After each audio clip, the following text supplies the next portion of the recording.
In the grand court of Virata, the mighty monarchs of men gathered to celebrate the union of Abhimanyu with their own princess. The atmosphere was electric as the nobles from various kingdoms arrived at dawn, their seats arranged in a majestic pattern adorned with garlands and filled with the sweet scent of incense. At the center of this resplendent assembly sat Virata, the king of Matsya, alongside his esteemed guest Drupada. The revered rulers of the earth, including Balarama and Krishna, along with their father Vasudeva, took their places nearby. Krishna's eyes sparkled as he scanned the room, his gaze lingering on each noble face. He was about to speak, when he noticed the somber mood settling over the assembly. The mighty heroes exchanged glances, their eyes fixed intently on Krishna. It was then that the divine prince began to wave a tapestry of words, drawing them into a world of remembrance and reflection. Dear friends, Krishna's voice rose above the murmurs. You are all aware of the events that have transpired, how Yudhishthira, the virtuous king, was deceitfully defeated by the son of Subala, and how he was forced to abandon his kingdom for 6 and 7 years. The Pandavas endured hardships in the forest, their plighted faith unwavering, and now in this 13th year they remain unrecognizable, serving others in menial capacities. Krishna's words hung in the air like a challenge, as if daring them to consider the weight of his words. It is for you to decide what will bring peace and prosperity to both Yudhishthira and Duryodhana, what will uphold righteousness and propriety, and what will meet with the approval of all. The assembly remained silent, their faces a mixture of concern and contemplation. Krishna continued, his voice filled with empathy. The sons of Dhritarashtra have shown no quarter to Yudhishthira, robbing him of his rightful kingdom. His brothers Arjuna and the others asked for nothing but what they had won through their own valor in battle. Krishna's words painted a vivid picture of the injustices perpetrated against the Pandavas. As he concluded, Krishna's elder brother Vasudeva rose from his seat, his eyes shining with admiration. May I pay tribute to my younger brother's words? He began, his voice filled with reverence. His speech has been marked by prudence and a regard for virtue, showing a pacific and impartial spirit. The assembly erupted into applause, their faces reflecting the gravity of Krishna's words. In this majestic setting, surrounded by nobles from various kingdoms, the fate of Yudhishthira and his brothers hung in the balance, awaiting the wisdom of the gathered assembly to bring peace. And the sun beat down upon the assembly grounds. As Baladeva stood before the gathered masses, his voice boomed through the air, carrying the weight of his words to every corner of the gathering.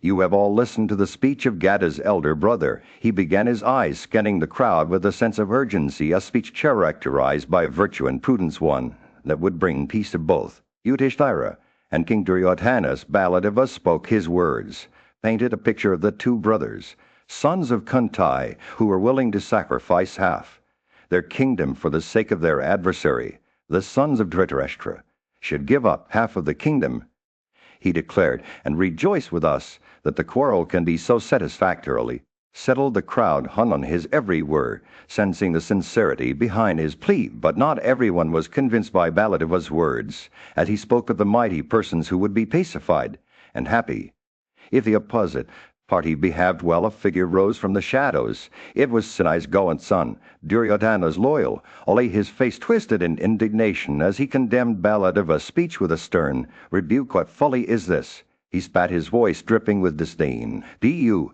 think that by giving up half of our kingdom we will be able to live in peace? We have taken possession of the throne with a strong hand, and it will not be easily given up. The crowd watched in silence as Duryodhana's son stood tall, his eyes blazing with determination. Baladeva listened calmly to Sinai's son, his expression unwavering. He knew that the path to peace would not be easy, but he believed that it was worth trying. Let us send a messenger, he suggested, one who will respectfully salute Bhishma and Drona and speak words of humility to Vichitraya's son. The crowd murmured in agreement, sensing the wisdom behind Baladeva's plans. The assembly dispersed. The weight of Baladeva's words hung in the air. Would his plea for peace be answered, or would the forces of war prevail once more? Only time would tell. But one thing was certain, the fate of the Kurus and Pandavas hung precariously in the balance. In a quiet corner of the assembly grounds, a messenger was chosen to carry Baladeva's words to Duryodhana. He set off on his journey, determined to bring peace to the warring factions. As he rode through the rolling hills and verdant forests, he carried with him the hope of a brighter future. The messenger arrived at the gates of Hastinapura, where Duryodhana's loyal subjects waited to greet him. he dismounted his horse and approached the palace. In the midst of a heated assembly, Satyaki stood tall, his words dripping with conviction. He gazed directly at the speaker who had dared to question the virtuous king. Yudhishthira's integrity, you speak as your heart dictates, he said, his voice firm, but not unkind your words reflect the nature of your soul. Satyaki's eyes scanned the room, taking in the faces of those gathered around him. He saw men who were brave and strong, their hearts full of courage and loyalty, and then he saw others, cowards whose hearts were filled with fear and deceit. Like two branches on a tree, they grew from the same root, but one bore fruit, while the other withered away. Satyaki's gaze settled back on the speaker, his expression unwavering. I do not condemn your words, he said, but I condemn those who listen to them in silence. How can you, who have spoken so boldly against Yudhishthira, be permitted to speak at all? He paused, his voice growing more intense as Satyaki recalled the game of chess that had been played against the king. The clever players had challenged Yudhishthira, unskilled in the game, and won by trickery. Can such a victory be considered righteous? Satyaki asked, his voice ringing out across the assembly. Did they not take advantage of the king's honesty, his willingness to follow the rules? As he spoke, Satyaki's thoughts turned to Yudhishthira himself. The king had performed his duties to the utmost, freed from his promise to live in the forest, and now entitled to reclaim his ancestral throne, and yet he humbled himself, begging for what was rightfully his. How can this be? Satyaki asked aloud. Is it not impious and infamous to beg before one's enemies? The assembly fell silent, as if waiting for Satyaki's words to sink in. Then, with a fierce determination burning within him, he declared, I will fight for Yudhishthira. I will use my sharp arrows to beseech those who have usurped the throne. If they do not bow down to the wise king, then they and their followers must face the consequences. The regions of Satyaki's eyes blazed with a fierce light as he spoke of his comrades, Arjuna, Bhima, Drishtadyumna, and the twin brothers Nakula and Sahadeva. Who can withstand these warriors? He asked, his voice full of conviction. We will fight for what is rightfully ours, for the throne that belongs to Yudhishthira. I birth with a final declaration. Satyaki sealed his fate and the fate of those who opposed him, either Yudhishthira. As the sun rose over the kingdom, Drupada sat in council with his mighty armed friend Arjuna. The air was thick with concern as they discussed the impending war against the Kauravas. Drupada's eyes narrowed, his voice taking on a resolute tone as he spoke of Duryodhana's refusal to relinquish the throne. Arjuna, Drupada said, it is clear that Duryodhana will not yield to reason. His father Dhritarashtra, blinded by love for his son, will follow him in this folly, and Bhishma, Drona, Karna, and Sakuni, all will be swayed by their own weaknesses, imbecility, folly, or viciousness. Arjuna listened intently as Drupada continued. The words of Valadeva have guided me, and I believe we must follow his counsel. But when dealing with Duryodhana, we must not coddle him with gentle words. He is a man consumed by malice, and only the sternest of measures will reach him. Drupada rose from his seat, his eyes flashing with determination. We must prepare for war. Send word to our Olis, Salya, Preshek, to Jatsana, and the prince of the Kikayas. Let them gather their armies, that we may face the Kauravas together. As he spoke, messengers were dispatched to rally the forces of the eastern sea coast by Idata, Hardikya, Alokai, and the king of the Mallas. The list of kings went on. Bryanta, Senavandu, Valaka, Mujeksa, Subarsva, Silva, Parava, Karnavas, Nile, Virat, Harman, Durjaya, Dantavakra, Rukmaya, Janem Jaya, Ashada, Deuga, Purvapalai, Girijas, Deveka, and Akelea with his sons. The names of kings from the western seacoast were called out as well: Chimamurtai, Cambodia, Rikaka, Jayatsana, and the rulers of the land of the 5 rivers. And finally Drupada's voice rang out, naming those from the mountain regions: Janek, Isazarman, Manam, and Potamatseka, Trishek to Pondra, Dandadara, Phryatsan, Aparajita, Nishada, Surnamat, Basmat, and Vahu. As the sun climbed higher in the sky, Drupada's words hung in the air like a challenge. Let this be our plan. Let us send word to these kings that they may join us in our. The sun had set over the kingdom of Virata, casting a warm orange glow over the bustling city. King Virata, a just and wise ruler, stood in his grand hall surrounded by his advisors, and nobles Krishna, the revered sage and counselor, stood before him, his eyes shining with wisdom. Your Majesty, Krishna said, these worlds are worthy of the chief of the Samika tribe, and are calculated to promote the interests of Pandu's son. Yudhishthira of immeasurable strength, as we see. A politic course, this is our first duty. A man acting otherwise would be a great fool. Krishna's words were laced with diplomacy and tact, but beneath his calm exterior a sense of urgency and purpose burned. King Virata listened intently, his eyes never leaving Krishna's face. He knew that the wise sage spoke not only for himself, but also for the Pandavas who had been invited to the grand wedding celebration alongside the Kuras. But now with the marriage over, it was time to return home, and with a heavy heart Krishna continued his voice, steady and reassuring. Our relationship to both the Kuras and the Pandavas is equal, howsoever these two parties may behave with each other, both you and we have been invited here on the occasion of a marriage. The marriage having now been celebrated, let us go home well pleased. He paused, his eyes scanning the room as if searching for something more, but he pressed on. Our duty is clear. We must send a message to the Kuras in the interests of the Pandavas. If Dhritarashtra's son Duryodhana makes peace on equitable terms, then the brotherly feelings between the Kuras and the Pandavas will sustain no injury. But if he refuses, then we must summon others to our aid. Krishna's words hung in the air like a challenge, leaving no room for doubt or hesitation. King Virata nodded gravely, his mind made up. He knew that the fate of his kingdom and the balance of power in the land hung in the balance. With a gentle smile, he dispatched Krishna back to Dwaraka, accompanied by his followers and relatives. As they departed, King Virata turned to Yudhishthira and his brothers, who had been watching the scene unfold. Let us prepare for war. King Virata said, his voice steady and resolute. We must gather our armies and stand strong against the Kuras. And with that the preparations began in earnest. Messengers were sent to all the monarchs, and King Drupada joined forces with King Virata and the Pandavas. As the news of the gathering army spread, the land was filled with an air of excitement and foreboding. The rulers of the earth flocked to either side, their hearts heavy with. In the court of Drupada, the wise and venerable king, a solemn discussion took place. Drupada called upon his learned Brahmin priest, who was renowned for his exceptional understanding and heed.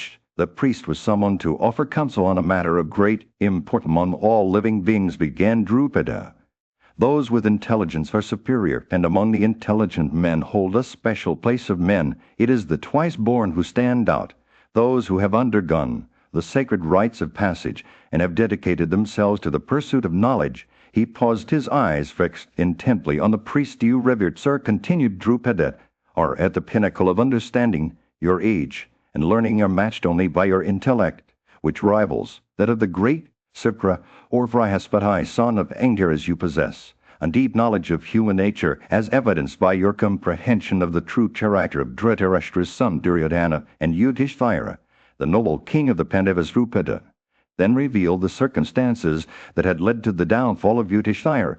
It was with Dhritarashtra's full knowledge that Sakanai deceived the virtuous king, exploiting his naivety in the game of despite Vidura's warnings. Dhritarashtra chose to follow his son's counsel, and thus the Pandavas were cheated out of their rightful kingdom. Drupada turned to the priest with a serious expression. If you speak words of righteousness to Dhritarashtra, you will win over the hearts of his soldiers. Vidura, too, will use your words to turn against Bhishma, Drona, and Kripa, those who stand loyal to the Kauravas. When the officers are divided and the fighting men falter, our enemies will seize the opportunity to regain their footing. Drupada's eyes sparkled with a hint of determination.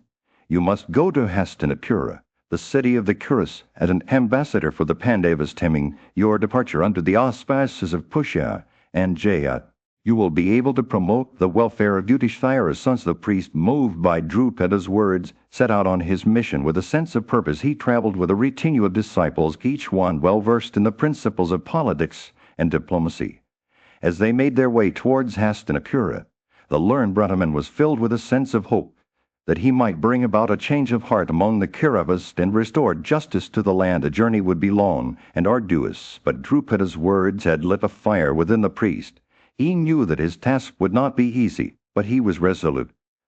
In the city of Dwaraka, messengers were sent to inform the rulers of various lands about the impending war. Meanwhile, Arjuna, the son of Kunti and Pandu, had set out for Dwaraka along with his companions. As they arrived in the beautiful city of Anarta, they found Krishna asleep. Duryodhana, the prince of Hastinapur, entered the room, followed by Arjuna, The latter stood at the back of the bed bowing and joining his hands. When Krishna awoke, he first cast his eyes on Arjuna, and then inquired about their journey. After exchanging greetings, Krishna asked them about the purpose of their visit. Duryodhana addressed Krishna with a cheerful countenance, saying that it behooved him to lend his help in the impending war. He reminded Krishna that they were both friends and that he had arrived first at Dwaraka. Arjuna stood silently behind him, observing the scene. Unfold. Krishna replied that while Duryodhana was indeed the first to arrive, he had seen Arjuna before him according to the rules of propriety. The junior in years should have the first choice. Therefore, Krishna offered to send a large body of cowards known as the Narayanas, numbering 10 crores, to one of them and take his side. He would lay down his arms and go to the other. Dhananjaya, the son of Kunti, was given the right to choose first. After some deliberation, he selected Krishna, who had decided not to fight on the battlefield. Duryodhana, on the other hand, chose the entire army of Narayanas for himself. As soon as Duryodhana obtained that formidable army, he went to Kritavarman and secured his support. The latter gave him a body of troops, numbering an Achal and I. With this new force, the prince of Hastinapura marched forth with renewed confidence. After Duryodhana had departed, Krishna addressed Arjuna, inquiring why he had chosen him to fight on the battlefield. Arjuna replied that he was not questioning Krishna's ability to slay their enemies alone. Instead, he wanted Krishna as his charioteer and driver of his car, so that he could fulfill his long-held desire. Whereupon Krishna agreed to act as Arjuna's charioteer, and with a glad heart, the two set out towards Yudhishthira, accompanied by the flower of the desert, Harish. The sun was setting over the vast expanse of the Bharata kingdom as Salya, king of Madra, led his massive army towards the Pandavas' encampment. His forces numbered in the thousands, and their armor shone like a rainbow's hues in the fading light. The earth trembled beneath their feet as they marched towards their destination. As news of Salya's approach reached Duryodhana, he hastened to receive his maternal uncle. With great fanfare he had constructed elaborate pavilions on beautiful sites replete with garlands, meat, and choicest viands to entertain the visiting king. The servants of Duryodhana welcomed Salya like a god, and he was led to a resplendent house of entertainment that shone like a celestial retreat. Salya was pleased beyond measure by the reception, and asked the servants where the men who had prepared these places were. He wished to reward them personally. The servants, surprised by their king's generosity, submitted the matter to Duryodhana, who remained concealed until Salya's arrival. When he emerged, Duryodhana showed himself to his uncle and requested that Salya lead all his army. Salya, pleased with Duryodhana's request, granted him the boon without hesitation. He then bid farewell to his nephew and set off towards the Pandavas' encampment at Upaplavya. As he arrived, he was greeted by Yudhishthira, Thema, Arjuna, and their twin brothers.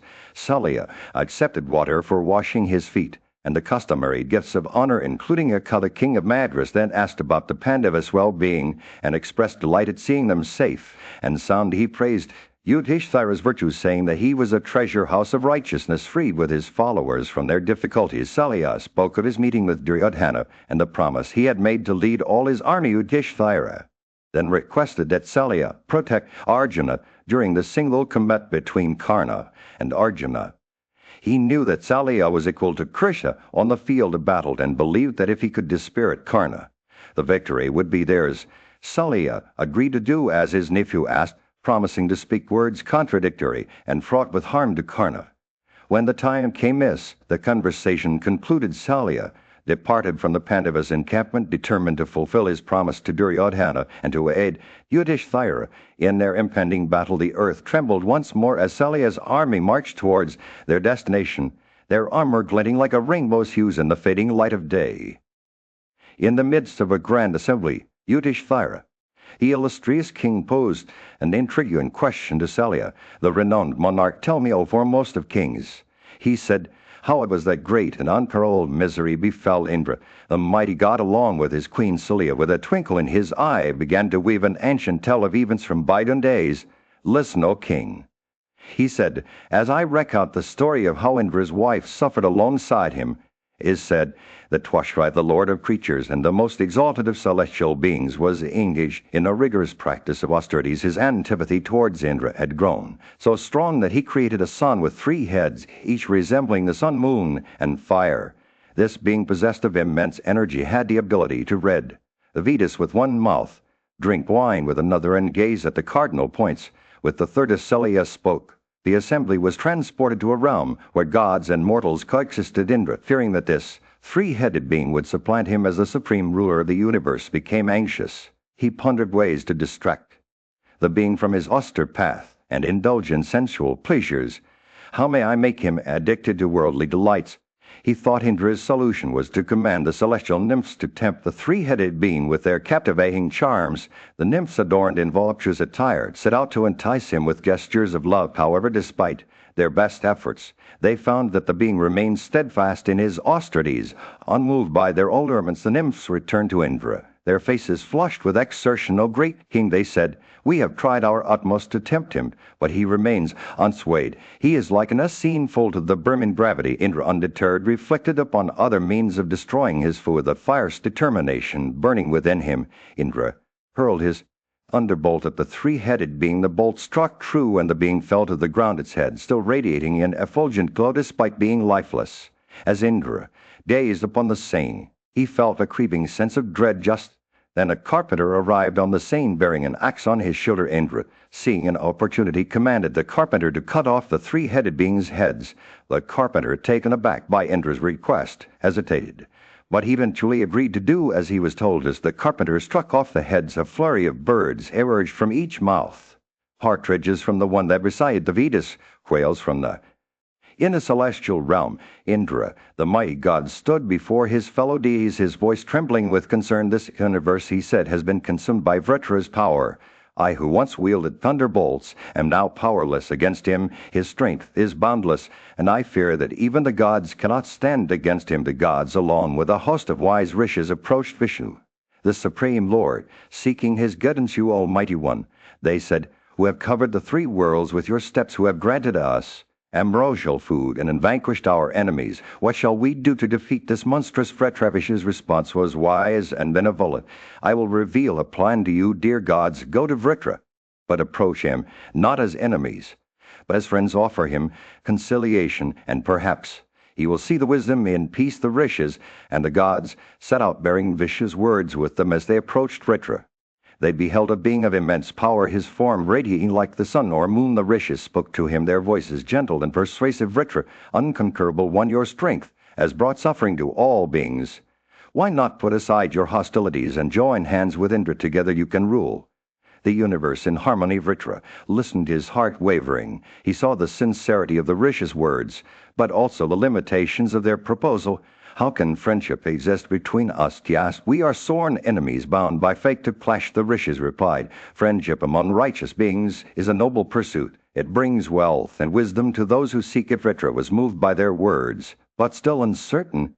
He proposed a condition, that Indra or the gods not harm him with any weapon, whether dry or whetstone or wood, in day or night. The rishis agreed, and thus peace was forged between Vritra and Indra. But Indra's mind remained troubled, searching for a way to fulfill his duty as king of the gods, while respecting the terms of their agreement. One fateful evening, he spotted Vritra on the coast of the sea, and a plan took shape in his mind. He beheld a massive froth as large as a hill, its form neither dry nor wet nor a weapon, with vicious power coursing through it. Indra hurled the froth at Vritra, striking him down. As Vritra fell, the cardinal points brightened, and a pleasant breeze blew across the land. All beings rejoiced, and the gods sang hymns in praise of Indra.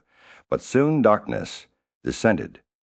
In the celestial realms, a grand assembly of rishis and superior gods convened to discuss the future ruler of their kingdom. Their collective voice echoed through the heavens as they proclaimed Nahusha, a powerful and renowned leader, as the ideal candidate for the throne. The gods and saints approached him, extolling his virtues and urging him to accept the crown. Nahusha, however, humbly declined, citing his own weakness and inability to protect them from potential threats.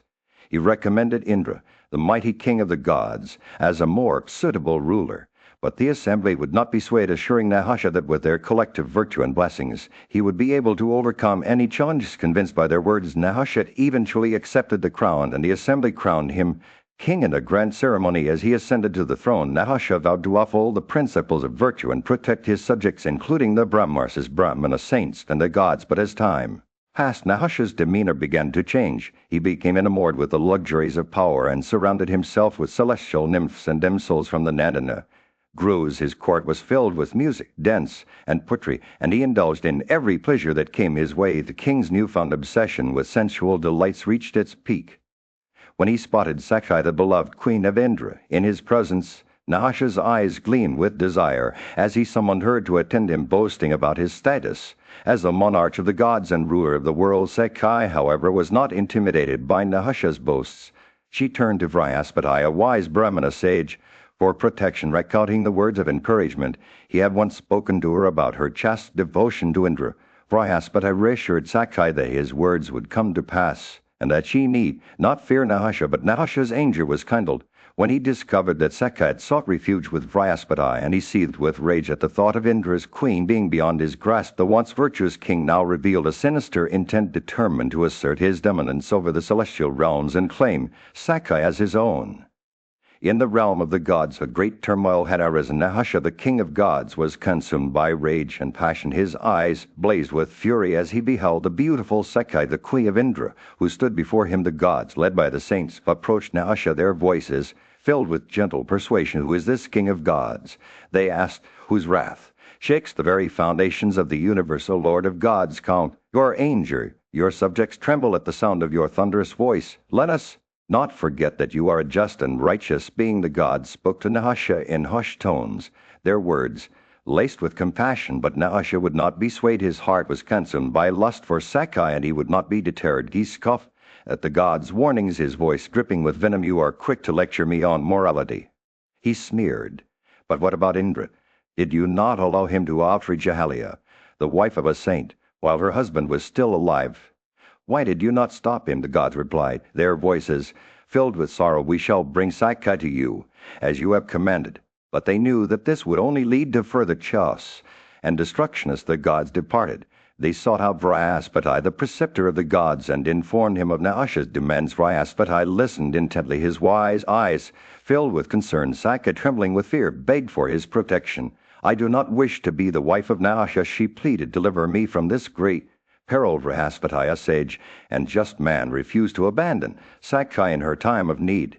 He recalled an ancient verse spoken by Brahma himself: "He who delivers up a person asking for protection to their foes shall never succeed in anything they undertake." The gods and Gandharvas urged Vryaspati to reconsider, but he stood firm. Finally, after much deliberation, Vryaspati proposed a plan. Sakai would ask Nahusha for time to consider his proposal, hoping that this would give her an opportunity to escape his clutches. But as she approached, Nahusha, the king of gods, was resolute in his intentions. His eyes burned with passion as he beheld Sakai's beauty. The assembled gods, led by Agni, whispered words of encouragement to Sakai. "You are a chaste and true queen," they said. "Go to Nahusha, but know that this wicked being will soon fall from power, and Indra will reclaim his rightful place as king." And so, with a heavy heart, Sakai approached Nahusha, her fate hanging pricked. In a grand celestial court, Celia stood before Nahusha, the powerful king of the gods. With an air of confidence, Nahusha declared his intentions to Celia, although of sweet smiles. "I am the Indra of all the three worlds. Although of beautiful thighs and fair complexion, accept me as the lord." But Celia, chaste and virtuous, was terrified by Nahusha's words. She trembled like a plantain stalk in a gentle breeze. Her head bowed to Brahma. Celia joined her hands and addressed Nahusha with humility. "O Lord of the deities, I desire to obtain time. It is not known what hath become of Indra, or where he is. Having inquired into the truth regarding him, if, O Lord, I obtain no news of him, then I shall visit thee. This tell I thee for truth." Nahusha was pleased by Celia's words and granted her leave to investigate Indra's whereabouts. With a sense of determination, Celia stepped out of the court and made her way to the abode of Vryaspati. The gods, led by Agni, heard about Celia's visit and deliberated on how to promote Indra's interests.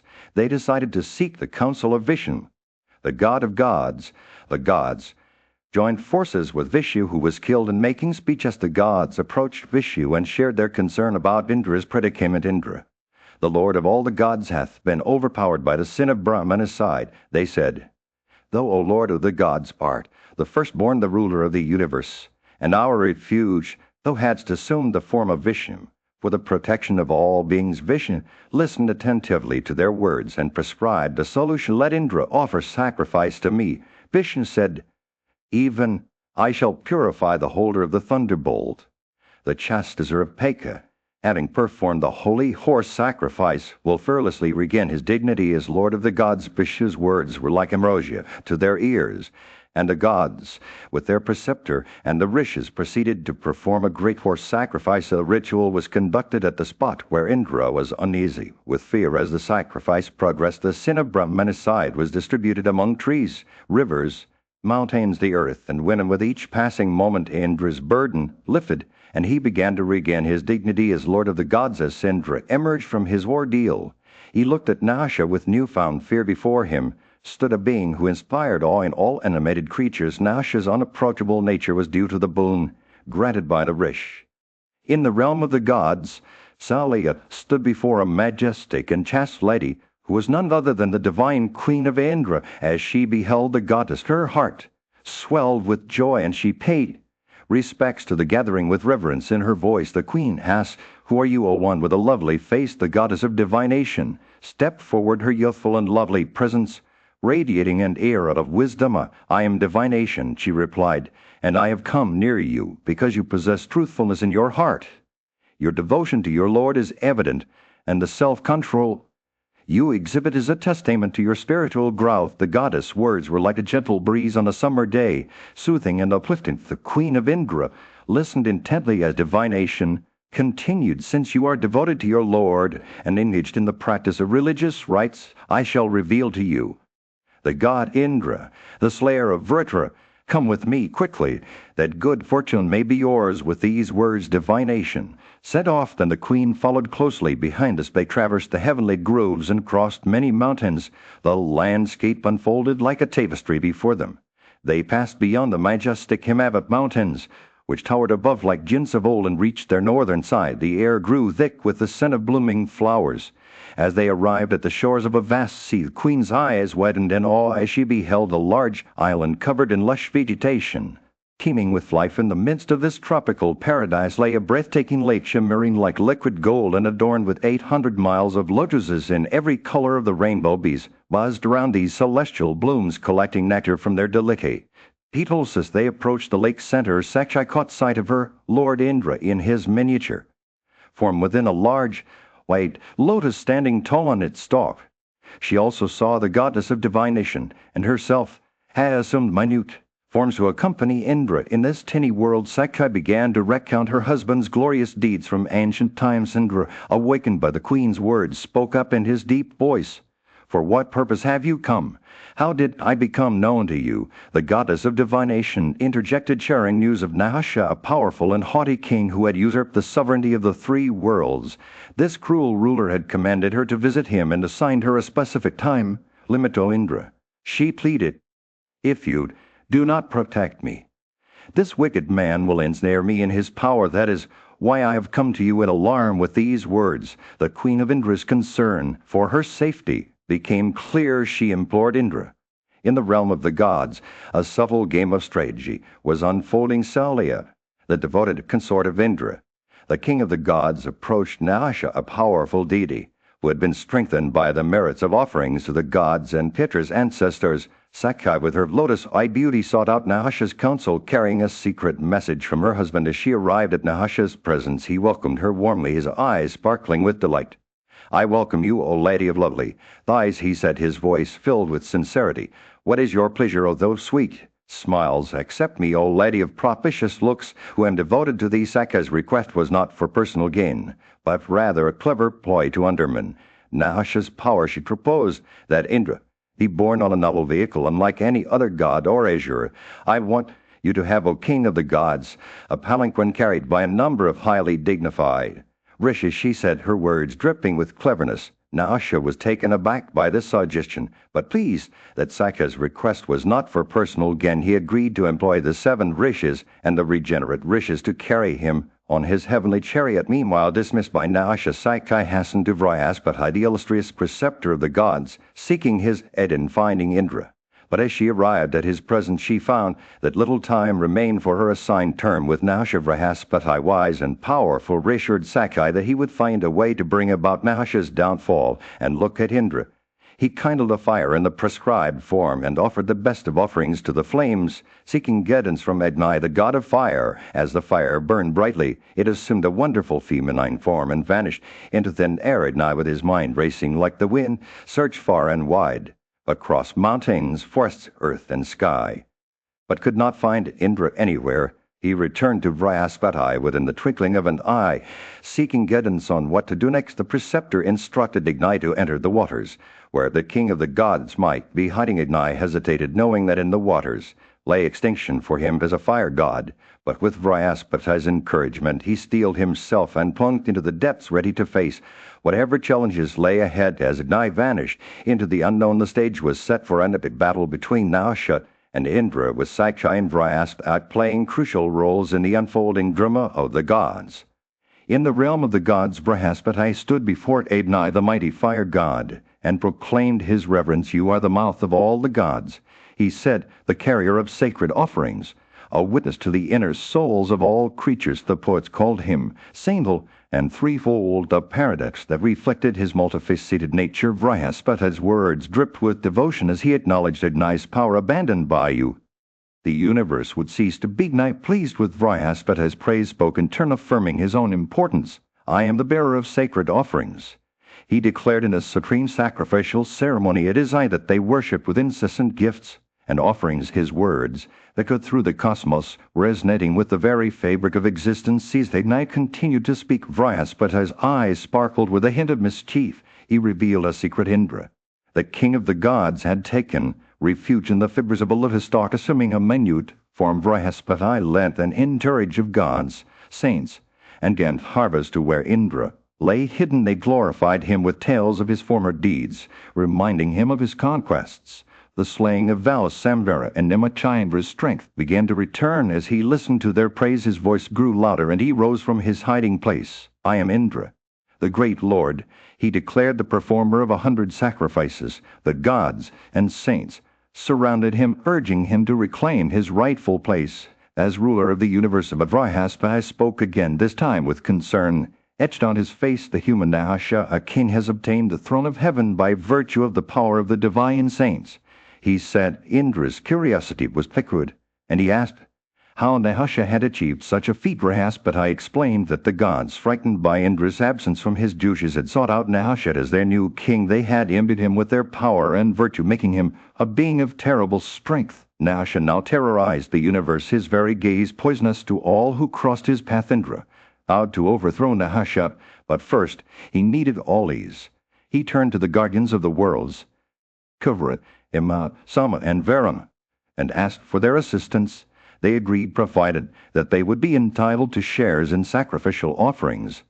If Indra succeeded in his quest, Agni also pledged his support, promising a share in great sacrifices for himself as well. Indra, pleased with the assembly of Allies, assigned Kuvra sovereignty in the realm of the gods. Indra, the mighty chief of the deities, was convening with the guardians of the world and other divine beings to deliberate on the fate of Nahusha, a powerful being who had been causing chaos in the heavens. As they pondered their next move, a venerable ascetic named Agastya appeared at the gathering. Agastya, known for his wisdom and spiritual power, was greeted with great reverence by Indra. As Agastya approached, he was filled with joy and admiration for the gods' prosperity after Nahusha's downfall. "How fortunate that you are flourishing after the destruction of that being of universal form, as also that Vritrat," Agastya said to Indra, his eyes shining with devotion. "And how fortunate, O pure Indra! Nahusha hath been hurled from the throne of heaven."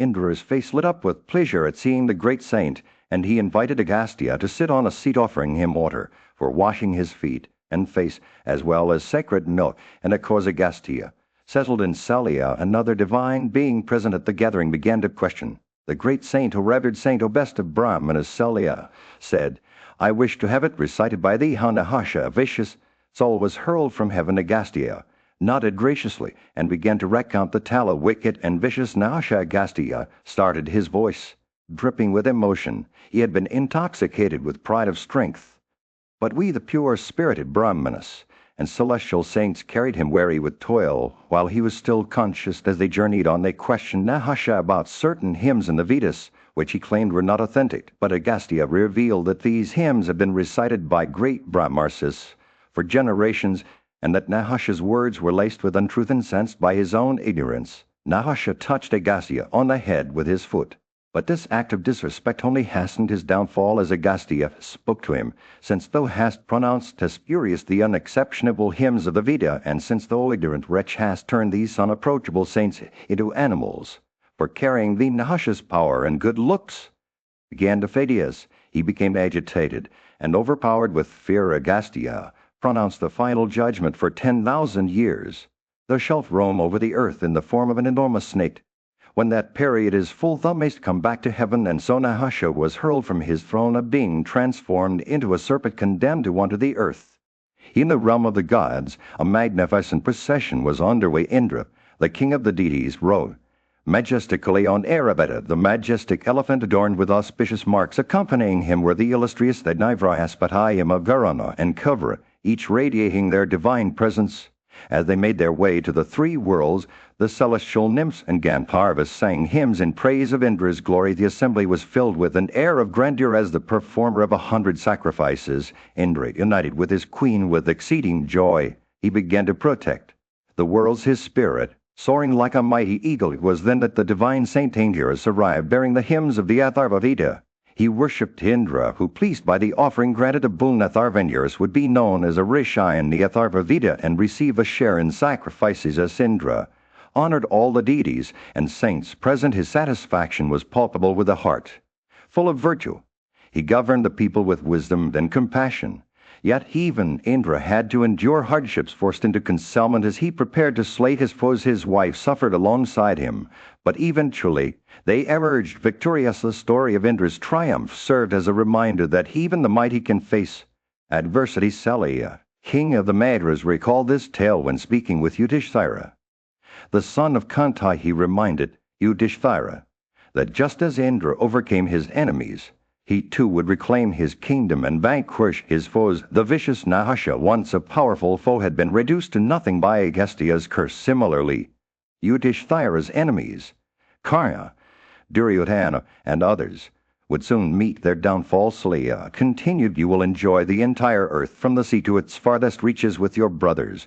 And Draupadi's words were a testament to the power of faith and devotion. As he departed, Yudhishthira's heart swelled with hope and determination. The story of Indra's victory was meant for kings seeking triumph in battle. And Vaisapayana reminded Yudhishthira that listening to this tale would cleanse his soul, grant him bliss, and ensure his success. Yudhishthira, moved by Salya's words, turned to the king of the Madras and asked him to act as Karna's charioteer. He instructed Salya to dampen Karna's spirits by recounting Arjuna's praises. Salya agreed, his loyalty unwavering, and bid farewell to the. As the sun rose over the vast expanse of Hastinapura, a sense of anticipation hung in the air. Vaisapayana, a wise and venerable sage, stood before Yudhishthira, the eldest Pandava brother, and spoke words that would change the course of history. Great hero of the Satwa race, Vaisapayana, began. Duryodhana has arrived with an army of unprecedented might. His soldiers, bearing a multitude of weapons, are like a stormy cloud about to unleash its fury upon the world. As Yudhishthira gazed out at the gathering forces, he beheld an array of warriors from far and wide, each one more formidable than the last. Prashetu, the powerful chief of the cheetahs, led his troops with an ekshot worth of soldiers, their armor glinting like 1,000 stars in the morning light. The king of Magadha, Jatsana, rode forth with his own ekshot, their faces set towards battle like unyielding mountains. Pandya, the ruler from the coastal lands, brought his troops, each one bearing an array of colorful garlands and banners that fluttered in the breezes. These mighty forces converged upon Hastinapura. The city itself seemed to tremble with anticipation. The army of Drupada, led by his valiant sons, joined the fray, their presence like a tempest that shook the very foundations of the earth. Bhairata, the king of the Matsyas, and Vagadatta, the mighty warrior from the hilly regions, rode forth to join the Pandavas, each one bringing with them an ekshot worth of soldiers. The air was filled with the clash of steel on steel, the thunder of hoofs on the ground, as these Titans prepared for battle. Meanwhile, in the city of Hastinapura, Duryodhana, the Kaurava prince, stood amidst his own army, a sea of faces that seemed to stretch on forever. Virasrevas and Salya, two mighty warriors, rode forth with their respective Ekshahenas, each one bearing an array of colorful banners that fluttered in the wind. Varman, the son of Pridika, led his Bojas and Azenkapkuris into battle, their presence like a dark storm cloud about to unleash its fury upon the world. Jadratha, the ruler from the land of Sindhu-Zavira, rode forth with an Ekshahena's worth of soldiers, their faces set towards battle like unyielding mountains, as these forces converged upon Hastinapura. The city itself seemed to tremble with anticipation. The air was filled with the clash of steel on steel, the thunder of hoofs on the ground. In the midst of the Kaurava army, a priest from Drupada's kingdom approached. Duryodhana, the chief of the Kuras, the priest, was honored by Dhritarashtra. Duryodhana, Bhishma, and Vidur, who were all seated in a grand assembly, after exchanging warm greetings, the priest began to speak, his words dripping with sincerity. "Me lords," he said, "I have come to share with you news of the welfare of the Pandavas, but also to inquire about your own well-being." He paused for a moment before continuing as leaders. "You are aware of the eternal duties of kings, but I shall recite them once more as a reminder of what is right." And just the priest's eyes swept across the assembly, meeting the gaze of each leader in turn. His voice grew stronger, his words carrying conviction. "Dhritarashtra and Pandu were brothers, sons of the same father. It is only right that their inheritance should be divided equally between them, and yet the sons of Dhritarashtra have taken all for themselves, leaving the sons of Pandu with nothing." The priest's voice took on a hint of sorrow as he recounted the past injustices. "You are aware, my lords, how the sons of Pandu were denied their rightful share of the kingdom. They were forced to flee, and even then they were pursued by the sons of Dhritarashtra, who sought to do them harm. But fate was not yet ready for them, and so they lived." All the priest's words painted a vivid picture in the minds of his listeners. He described how the Pandavas had carved out their own kingdom only to have it stolen from them by deceit. Dhritarashtra had given his sanction to this act, and for 13 years the Pandavas were forced to live in exile. The priest's voice grew more urgent as he spoke of the hardships the Pandavas had endured. They had been subjected to indignities in the council hall, and their wife had suffered alongside them in the wilderness. They had faced unspeakable dangers, and even in the city of Virata, they had been forced to endure suffering beyond measure. The priest's eyes locked onto Duryodhana, his gaze piercing. "My lord," he said, "remembering all these past injustices, is it not time for a peaceful settlement?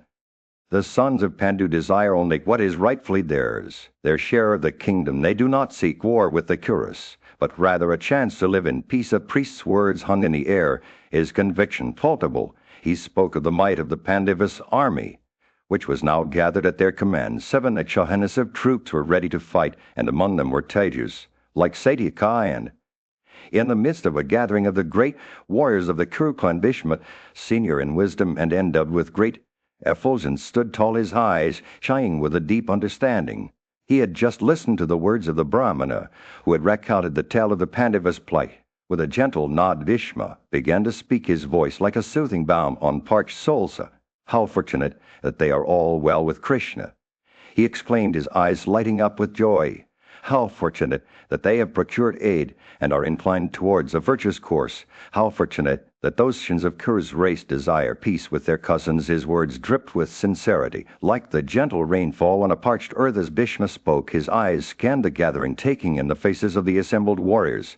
He paused for a moment as if to let his words sink deep into the hearts of all present. "There is no doubt that what you have said is true," he continued, his voice steady and calm. "Your words, however, are exceedingly sharp.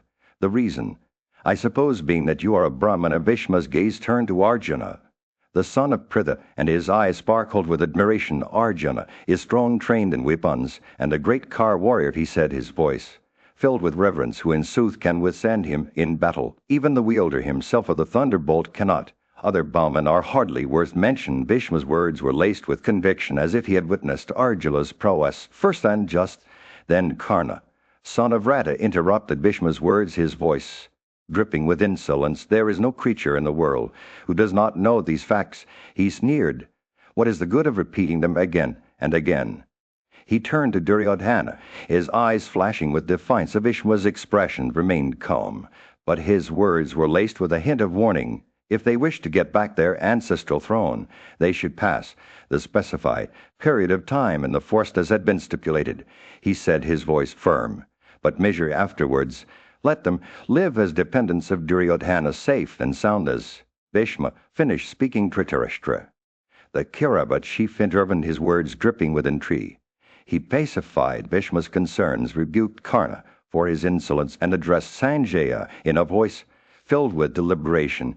I shall send Sanjaya to the sons of Pandu, he said, his eyes scanning the gathering once more. So you. The sun was setting over the kingdom of Hastinapura, casting a golden glow over the bustling streets. In the midst of this tranquil scene, Dhritarashtra, the blind king, sat in his chambers, surrounded by the echoes of war and defeat. He turned to Sanjaya, his trusted advisor, and spoke with a mixture of concern and curiosity. They say, O Sanjaya, that the Pandavas have arrived at Upalabhya. He said, his voice low and measured, go, though, and inquire after them. Greet Ajatasattu in my name and tell him, by good luck it is that you have reached such a city. Sanjaya nodded, taking mental note of the king's words. As he departed for Upalabhya, Dhritarashtra couldn't help but think about the Pandavas whom he had known since their childhood. He remembered how they had always been righteous and good, never faltering in their duty towards him. As Sanjaya approached the city of Upalabhya, he saw the Pandavas gathered around Ajatasattu, their leader. They were a picture of strength and resilience, their eyes shining with a fire that seemed to burn brighter with each passing day. Sanjaya greeted them on behalf of Dhritarashtra, using the words the king had instructed him to speak. The Pandavas listened attentively, their faces expressionless. But as they replied to Sanjaya's words, their voices betrayed a hint of sadness and longing. They spoke of their hardships of being forced into exile and treated treacherously by their foes. Yet even in the face of adversity, their spirits remained unbroken. Dhritarashtra's thoughts turned to his own son Duryodhana, who had always been at odds with the Pandavas. He remembered how Duryodhana had once boasted that he could rob the Pandavas of their rightful share. But now the king realized the folly of such a notion. As Sanjaya returned to Hastinapura, Dhritarashtra's mind wandered to the great warriors who fought alongside the Pandavas. He thought of Arjuna, the wielder of the Gandava, and his brother Bhima, whose strength was matched only by his ferocity in battle. There was also Krishna, the lord of the three worlds, who had proven himself a worthy ally to the Pandavas. The king's thoughts turned darker as he remembered the defeat of Shishupala, the Karusha king who had sought to oppose Krishna in combat. The memory of that fateful day still haunted Dhritarashtra, and he couldn't help but feel a sense of foreboding as night fell over Hastinapura. Dhritarashtra's anxiety grew. He knew that his son Duryodhana was no match for the combined might of in the kingdom of Hastinapura. King Dhritarashtra's trusted advisor Sanjaya had been sent on a mission to Upalabhya, where he would meet with the Pandavas. As he arrived at their court, Sanjaya was filled with joy and respect for the five brothers, Yudhishthira, Dharmasena, Arjuna, Nakula, and Sahadeva. Approached King Yudhishthira, who sat on his throne surrounded by his loyal companions. The old advisor made a deep bow to the king, expressing his gratitude for being received warmly after such a long journey.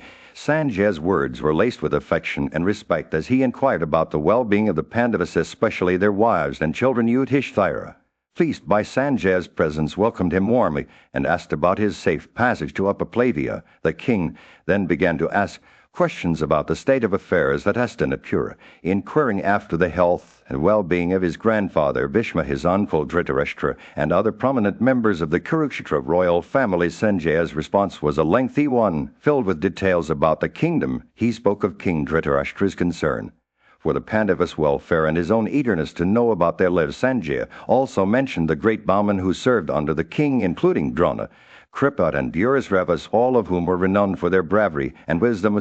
Yudhishthira listened intently. He expressed his gratitude for Sanjaya's news and asked about the treatment of the Brahmanas in Hastinapura. He reminded Sanjaya that the king's duty was to protect them, as they were the guardians of dharma or righteousness. Without their blessings, the kingdom would be doomed to suffer. Sanjaya nodded in agreement, acknowledging the importance of maintaining good relations with the Brahmanas. The old advisor then spoke about the exploits of Arjuna, who had single-handedly defeated countless enemies and become a hero of the Kurukshetra people. He also mentioned Bhima's bravery, Sahadeva's military prowess, and Nakula's victories in battle. However, as Sanjaya continued to speak, his tone turned somber. He reminded Yudhishthira that their troubles were far from over, for they had yet to face the challenges of their own family members, who seemed more interested in causing harm than in working towards a common goal. The king's words hung in the air like a challenge, as if urging his brothers and cousins to come together and support one another in times of need. In this way, Sanjaya's visit to Upaplavia.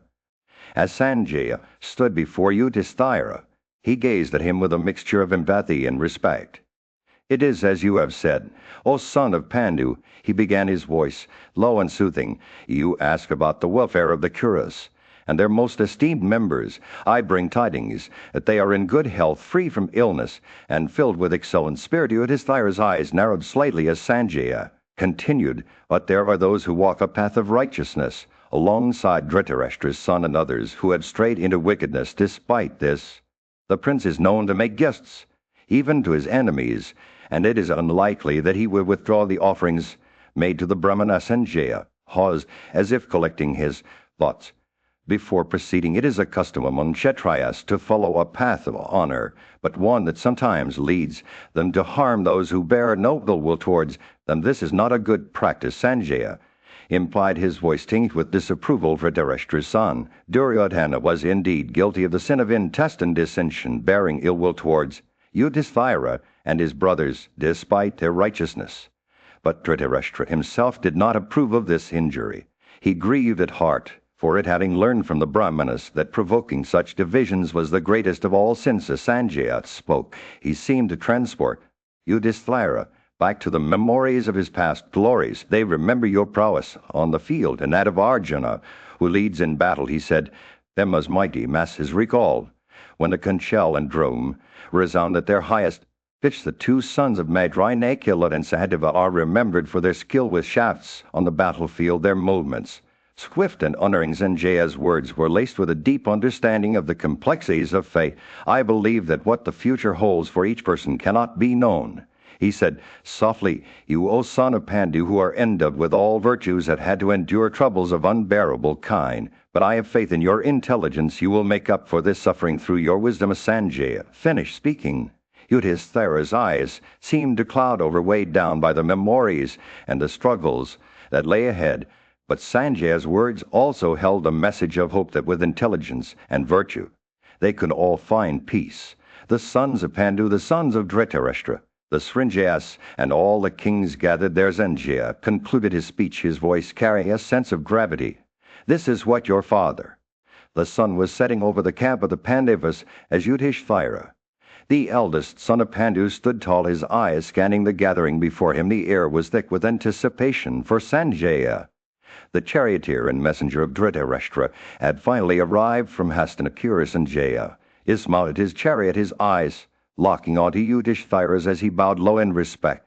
"I greet you, great king," he said, his voice filled with deference. "And Vrakadara, the mighty Dhamma and Ananjaya, the archer Arjuna, and the two sons of Madrinakula, and Sahadeva and Vasudeva, the descendant of Shura, and Satyakai, and the aged ruler of the Panchalas, Drupada." Sanjaya's eyes moved around the circle, taking in the faces of the Pandavas' loyal friends and all these.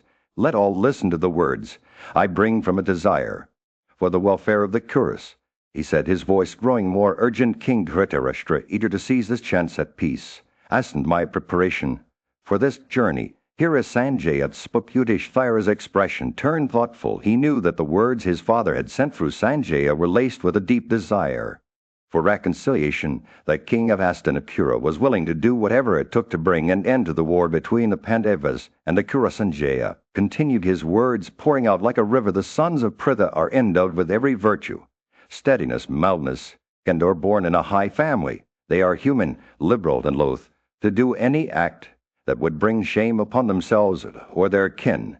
He paused, his eyes locking onto Yudhishthira's. "Once more, a thought of committing a sinful act, one that would result in universal slaughter, is abhorrent to you." Sanjaya said, his voice filled with conviction. "Who could knowingly be guilty of an act that would lead to the destruction of so many lives, an act consisting of the destruction of men, which would be sinful and lead to hell, no matter whether it resulted in victory or defeat?" As Sanjaya spoke, Yudhishthira felt a pang of sorrow. He knew that his father's words were not just empty words, but a genuine attempt at peace.